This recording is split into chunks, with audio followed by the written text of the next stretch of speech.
Welcome back everybody, Kai Swans here with another episode of Football Manager 2017 with Bristol Rovers. And today we've got a big episode, playing Bristol City and Sunderland. This team, Bristol City, are local Bristol rivals. They're in the south, we're in the middle of Bristol technically, just north of the city centre. And yeah, it's a big game. Let's have a quick look at their key player. Magnusson, very good centre-back he is, indeed. How long has he been there for? 3 years. From Italy, from Juventus actually signed him, so pretty big signing. But since last time, incredible form. Look at that, we went on 2 draws. I was a bit worried, especially the home game.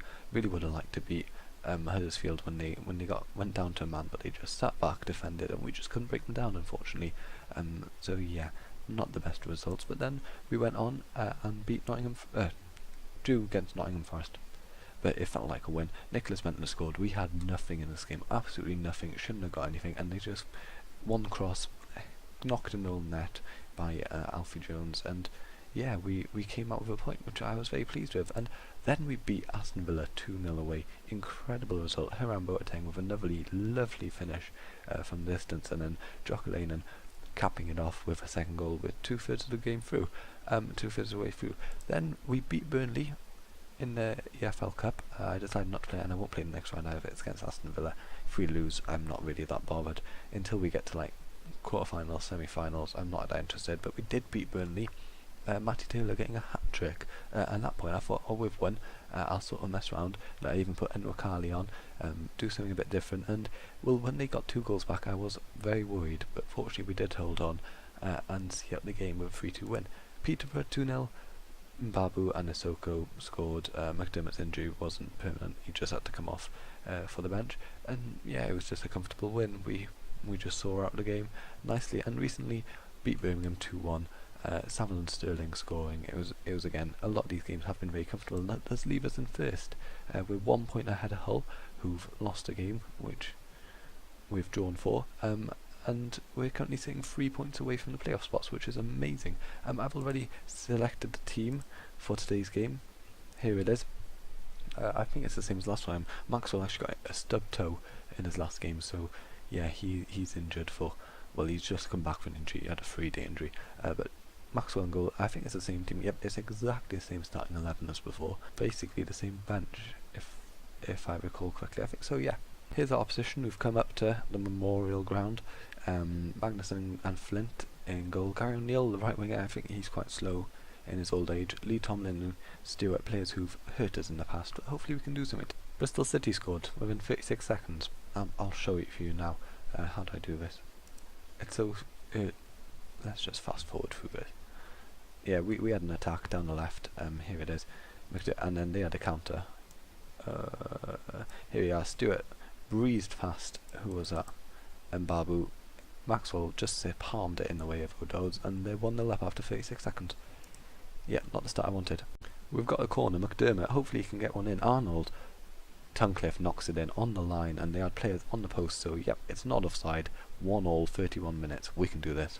A couple of changes have been made, playing a 4-2-3-1 now. Sterling on, Powell on as a shadow striker actually, and Jordan Williams on for the underperforming. Babu, you can see there, him and Boateng and Jocalainen and the all other 2 out. And we've got an attack here. McDermott passed to Rotella at the left. McDermott into Kane. Kane has McDermott passed a bit behind him. Unfortunately, took a bit of sting out of that move. Rotella, McDermott crosses in. Arnold at the back post. I nearly took him off as well, but his pace and just getting there at the right time. Second goal of the season, and 2-1 against Bristol City. We might beat our rivals yet. They've got the ball back again straight away afterwards. This is just after kick-off now. They're hoofing the ball upfield. Lockyer gets it clear, and Kane, we've got a chance to score a third here. Kane out wide to McDermott. McDermott, is he going to play it through? He's tackled by Thompson. Uh-oh. Okay, Williams, nicely read by Jordan Williams. Into Reitler into Kane. Kane forward to Sterling, not Raheem. Powell, Arnold, lovely. Second goal of the game for him. He's been involved in all 3 of our goals, and after going down within the first minute, we're 3-1 up and cruising. It looks like we've won this one. Maybe 4-2-3-1 is the tactic to go for. We've got another chance. Sterling, 4-1. What an end to this game. We've scored 3 minutes in about 3 goals in 3 minutes. Blinking heck, that's insane. We've got another chance here. I know our winger wasn't there. 1 minute and a bit left of the game. Scoring 3 goals in 3 minutes. has seen us well and truly win this game. Joe Powell forward to Sterling. We've got a chance for a fifth. If this doesn't come in, I reckon that's game over though.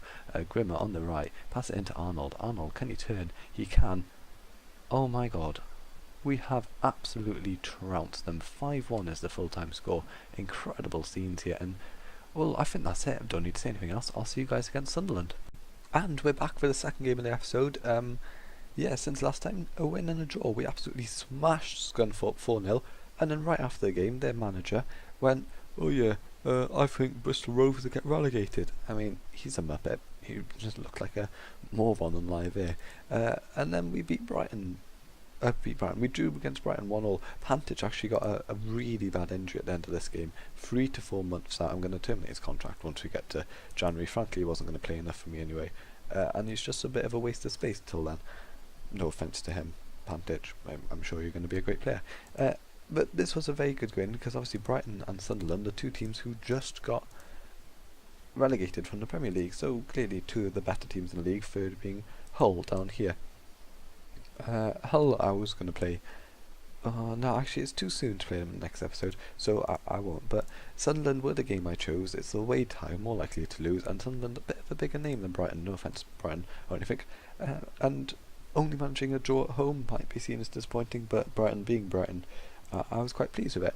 Now that sees the table look something like this, and I decided to right click on Ipswich. We're on top by 1 point ahead of Fulham and 4 points currently ahead of Hull in that third place, but we are playing Hull soon, so things might all change. With 2 losses against Sunderland and Hull, we might see a bit of trouble etching in. There's not much gap between 4th and, well, you could go down to Brighton and 11th really, and that's sort of where the current playoff fight it ends. Then we've got a whole load of mid-table sides, I can't speak, sorry. And then Sheffield United are trying their best to get relegated back down, as are Bristol City and Cardiff, two of the more local and rival-esque teams in the league to us. We obviously beat Bristol City not too long ago for their 5-1. Not that I'm showing off about the result that you watched earlier in this episode. Yeah, no, I don't know why. Go into the game. Team is the same as before, I believe. I can't think of any changes. George Seville. Oh yeah, Michael Caine's out. He's just returned from injury. I think he couldn't play. He was playing in the last game, but he can't play for this one. So George Seville slots into place. I may have slagged him off in the previous episode, but no, I'm thinking he's quite good. He's certainly versatile. Oh yeah, I remember why. 4.6k a week. Way too much. Way too much. Jokelainen, his agent wanted to get him a new contract, and I thought, right then, I can't give him a minimum fee release clause. It's you're asking for trouble.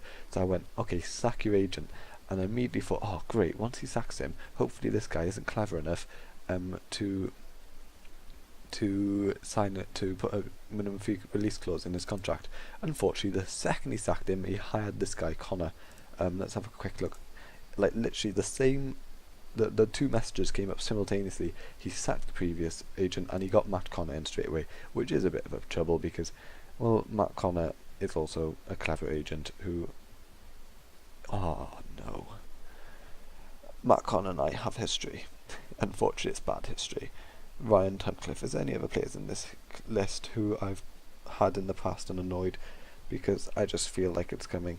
The best player I've got at the club, and probably the best player I will ever have in the club, and I've decided to have issues with his agent. Never mind. We'll go into the game. Yes. What's the worst that could happen?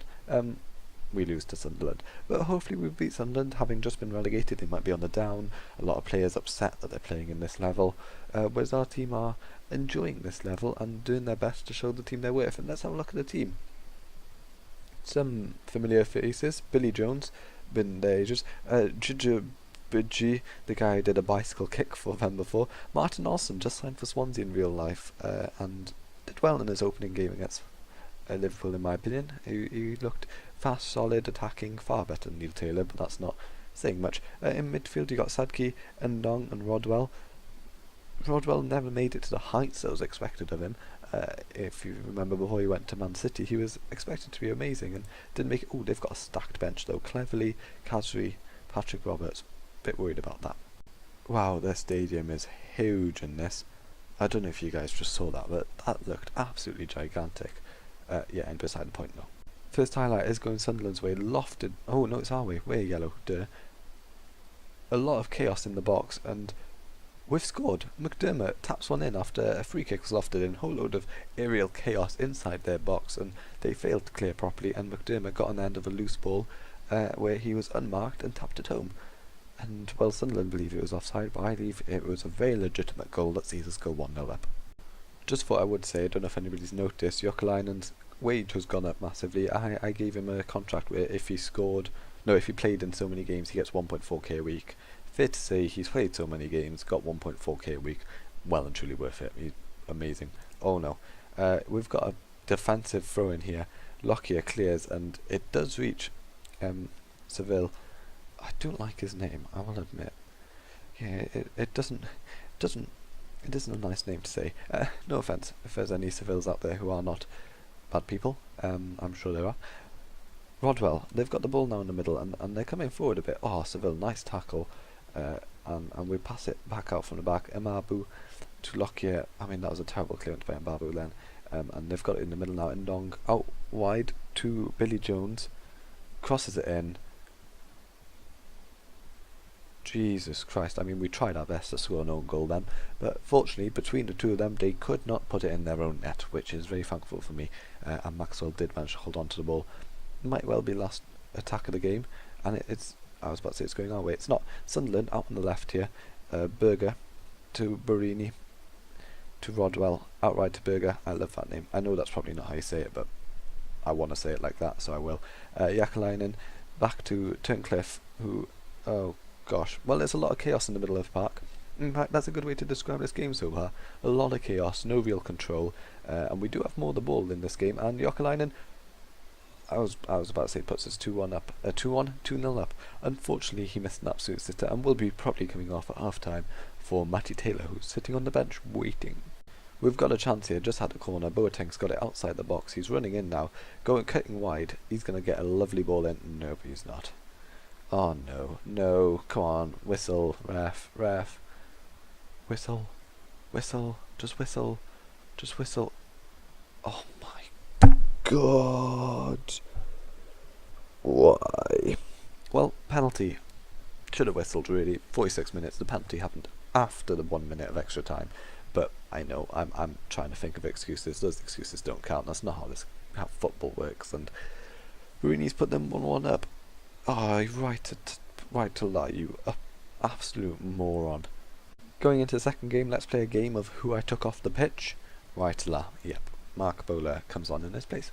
Matty Taylor on for Jokalainen, not had the effect on the game I need. Matty Taylor hopefully could show us that non-league players can go up to the championship and still be goal scorers. Not that was at all of reference towards Jamie Vardy, who we have in the bench. We don't even have him on the bench. We have outside of on the outskirts of the squad, and it's not the real Jamie Vardy because it's James Vardy.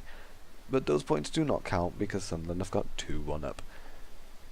To be fair, it is away against Sunderland. I don't know what I'm really expecting to get out of this game. They're a far better side than us. Their wage bill alone is far bigger. But McDermott, we've got a second chance here. Bit of chaos in the box. Boateng, he should have struck that, although one of our players would have been offside. And we've got a second ball in, but they clear again. Sunderland do. Rodwell this time, playing it forward. Borini outright to Berger. Berger has an overlapping player who isn't overlapping, crosses it. That was a gorgeous... Wow. That was a gorgeous cross, and the shot hit the post, rattled off the post, you could say, and they didn't capitalise on the final rebound as our players made chaos in the box, which fortunately worked in our favour. Grimmer, not had the best game in the world. Ooh, actually, who's faster? I think Nwakali is. I might play Nwakali. Ooh, crossing 9. Yeah, I will actually. You can get a race sub appearance. I've done all 3 substitutions and we're not even 60 minutes into the game. That could come back to haunt me, but Grimmer just wasn't playing well enough. Don't want to risk it. Don't want to wait until he loses as a game. Let's see if we can get another goal from this. Go a bit more attacking. Fair to say this whole attacking business has not worked as planned. Not a single highlight has happened. A few yellow cards to random players here and there. Gone more attacking, gone passionate, get creative, and this is the only chance to speak of it. But McDermott whips it in. If we can not let the keeper save. Who is this Peacock guy? 21-year-old. He looks decent. Leeds, former Leeds player. No, yeah, Leeds. Spent a few seasons at random places: Gillingham, Peterborough, and now Sunderland. And he appears to be. Oh, actually, I don't think he's starting 10 games. We're more than 10 games. No way. How far are we into the season? League table. Can't. This is something I really should know. I should do a smart little edit there. And just cut out the bit where I'm confused. Instead, I'm going to ignore the fact that Berger just did the worst shot I've ever seen. 15 games, he started 10. Okay, that's not quite first team. And let's put that back there. I only closed it because we won't need it till the end of the season. And we've lost 2-1 against Sunderland. Not the best result by a long mile. I'm not going to sympathise with the team. Don't sympathy. Sympathy is an emotion. He says being aggressive. But we've lost. Fortunately, doesn't see us fall back behind Fulham. We're still 1 point ahead of them. What did Fulham do then? Oh, they lost to Ipswich. Thanks Ipswich, because I can't pronounce that. Thanks Ipswich. It's because I right-clicked on you earlier, isn't it? Gave you the luck to win. So that sees us staying first at the end of this episode, which is a brilliant result. Now, next game we're looking at. Do you know what? I'm really going to give it a big gap. So unless we've got an interesting EFL Cup round, I'm looking at, depending on what the FA Cup is, essentially it depends on what the cups are for the next episode, but it could go as far as this game against Bristol City. I think that's the latest I'll see you guys, because I want to try and get a transfer window in between this. The last gap was a bit short, and not really much happened in that time. So yeah, thank you for watching. First loss of the season, that is. Wow, bloody hell, we're good, aren't we? Anyway, thank you for watching. Hope you enjoyed. Goodbye.